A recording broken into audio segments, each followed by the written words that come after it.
9 February की एक सुबह को डेवोन गांव के लोगों के सामने एक रहस्यमय घटना घटी जब उन्होंने अपने अपने घर के बाहर बर्फ़ पर कुछ अलग सा दिखने वाले फुटप्रिंट्स को देखा और ये कहा जाने लगा कि ये फुटप्रिंट्स शैतान के हैं।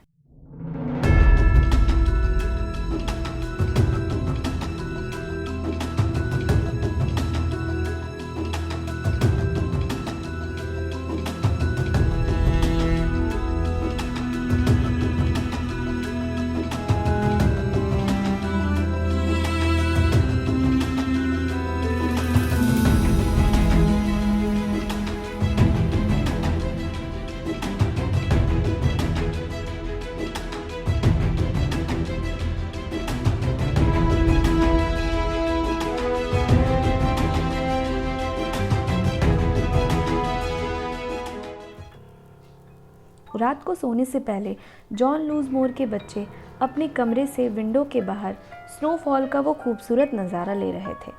पूर्वी हवा के ठंडे झोंकों के साथ वो कॉटन के छोटे छोटे टुकड़ों जैसा स्नोफॉल लूज़मोर की प्रॉपर्टी को पूरी तरह ढक चुका था। और इसी खूबसूरत मंजर को दिखाते हुए लूज़मोर ने अपनी बच्चियों से प्रॉमिस किया कि कल सुबह वो नीचे बर्फ़ में जाकर उनके लिए स्नोमैन बना देगा। अगली सुबह वो उठा और जल्दी जल्दी काम पर जाने के लिए रेडी होने लगा और उसने अपनी बेटियों को चेक किया तो पाया कि वो दोनों बेखबर सो रही थी।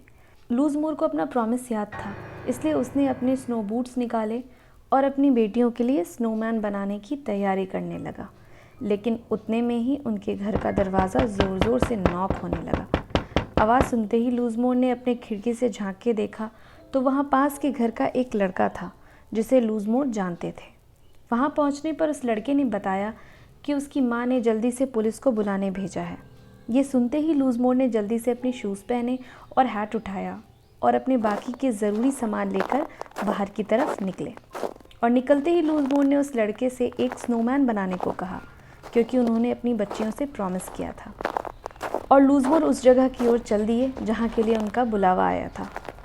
एग्जैक्ट लोकेशन से थोड़ा ही पहले लूज़मोर को कुछ लोगों की चिल्लाने की आवाज़ आ रही थी। थोड़े तेज़ कदमों से चलकर वो उस जगह पहुंच गए और देखा कि लोग भीड़ लगाकर चौराहे पर खड़े हैं और सबके हाथ में कुछ न कुछ हथियार है। कांस्टेबल लूज़मोर को आता देख लोग थोड़ा साइड हो गए और कांस्टेबल को उस जगह का जायज़ा लेने दिया। कांस्टेबल नज़दीक गए और देखा कि वहाँ ज़मीन पर बर्फ़ की चादर में किसी के पैर के निशान थे जो कि बर्फ़ में बहुत अंदर तक धंसे हुए थे और निशान उस चौराहे से गांव की दूसरी तरफ जा रहे थे। थोड़ा और करीब देखने पर पता चला कि वो इंसान के नहीं थे, किसी जानवर के खूर के थे। इससे पहले कि कांस्टेबल ये पूछते कि आखिर एक जानवर के पैर के निशान ने इतना बड़ा हंगामा क्यों खड़ा कर दिया है, वो खुद हैरानी से फुटप्रिंट्स को देखने लगे। फुटप्रिंट जिस तरफ बने थे उस तरफ रास्ते में रुकावटें थीं, जैसे दीवार, घर वगैरह। फिर भी फुटप्रिंट्स सीधे की ओर बने थे। वो फुटप्रिंट्स एकदम सीधी की लाइन में बने थे और आगे बढ़ने पर दिखा कि सामने के घर के दीवार पर भी वही फुटप्रिंट्स थे। तो लूज़मोर ने एक सीढ़ी मंगवाई और ऊपर चढ़ के देखा तो छत के ऊपर भी वही फुटप्रिंट्स थे। इससे साफ था कि जो भी चीज़ यहाँ से गुजरी है उसने ज़मीन, पेड़, बॉक्सेस और यहाँ तक कि घरों के ऊपर से भी क्रॉस किया है। और जाहिर है ऐसा करने वाला कोई भी जानदार चीज़ नॉर्मल साइज से बड़ा होगा, इसलिए उसने घर को भी क्रॉस कर लिया। ऐसी किसी चीज़ का एक छोटे से गांव में होना एक चिंता की बात थी। लोगों को समझ आ गया कि ये कोई नॉर्मल घटना नहीं है, तो उन्होंने पुलिस के अलावा वहाँ के चर्च के पादरी के पास जाना बेहतर समझा। 1855 की शुरुआत के कुछ हफ्ते बहुत सर्द थे और इंग्लैंड का साउथ वेस्ट अब भी बर्फ़ की चादर से ढका था। डेवोन गांव की दोनों नदियां जमी हुई थी।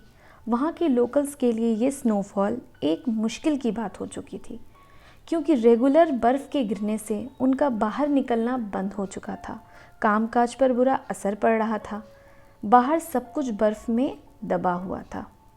9 फ़रवरी के दोपहर में उस गांव से कुछ खबर आने लगी कि पिछली रात कुछ रहस्यमय घटना घटी है। जैसे जैसे दिन साफ हुआ लोग जमा होने लगे और सब लोकल पुलिस के पास जाकर इस रहस्यमय घटना की रिपोर्ट करने की बात करने लगे। वो रहस्यमय घटना वही थी कि उन्हें बाहर बर्फीली चादर पर किसी अनजान चीज़ के फुटप्रिंट्स मिले हैं। थोड़ी देर में पता चला कि आसपास के गांव में भी यही मंजर है। पुलिस हेडक्वार्टर्स से बहुत सारे पुलिस वालों को अलग अलग जगह भेजा गया और सारे पुलिस वालों ने यही कहा कि एक फुटप्रिंट्स मिली है जो कि बिल्कुल सीधी है और ये फुटप्रिंट्स हर रुकावटों को अनदेखी करके आगे की तरफ बढ़ती गई है। दिन के ख़त्म होने तक 30 अलग जगह से यही रिपोर्ट्स आई कि उन जगहों पर भी ऐसे ही फुटप्रिंट्स मिली है जो कि साउथ वेस्ट लंदन में टेनमाउथ से वेमाउथ तक बनी है, जो कि तकरीबन 74 मील्स की दूरी है। ये रहस्यमय फुटप्रिंट्स एक पैरेलल लाइन में थे जिनकी आपस की दूरी करीब 6 इंच की थी और एक प्रिंट से दूसरे प्रिंट की दूरी करीब 8 इंच की थी।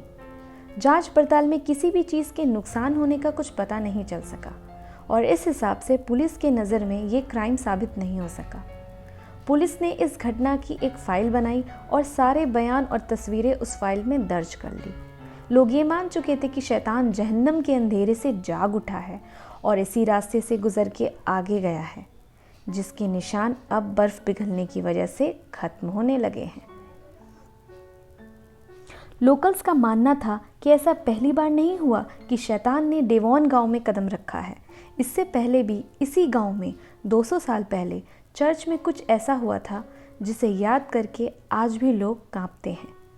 चर्च में जब पादरी जॉन साइमन उपदेश दे रहे थे, सुनने वाले तकरीबन 20 से 22 लोग होंगे।